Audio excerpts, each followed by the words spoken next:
From the 7-4-0 to the 6-1-4, the Sheridan Generals faced off against the Bishop Hartley Hawks, the 3 seed versus the 2 seed, to determine who would head to the regional final in Division III Region 11.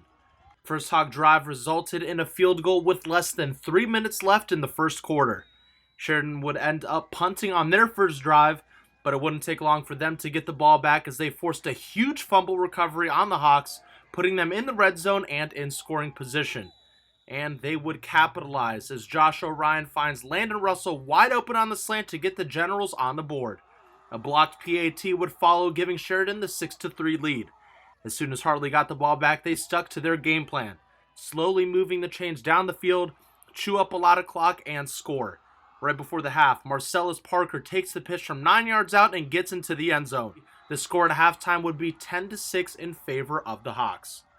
As Sheridan received the ball in the second half, they weren't able to get anything going offensively, in large part because of how much time Bishop Hartley had the ball in their hands.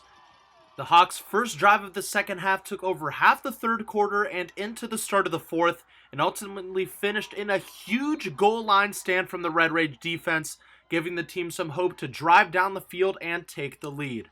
After an encroachment penalty, a few plays for modest gains, the Generals punted the ball away and Hartley would chew out the clock to finish the game, giving them the victory 10-6.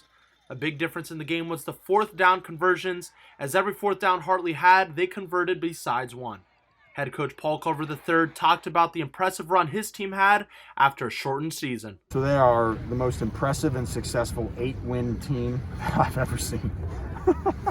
I don't know how a team that's that successful, that good, that talented, and all on the kids and my assistants being that successful to only have 8 wins. Those accomplishments for the Generals are lengthy. Undefeated regular season, MVL champions, top 3 seed team in the playoffs, and possibly the best offensive line and defense Sheridan has ever seen.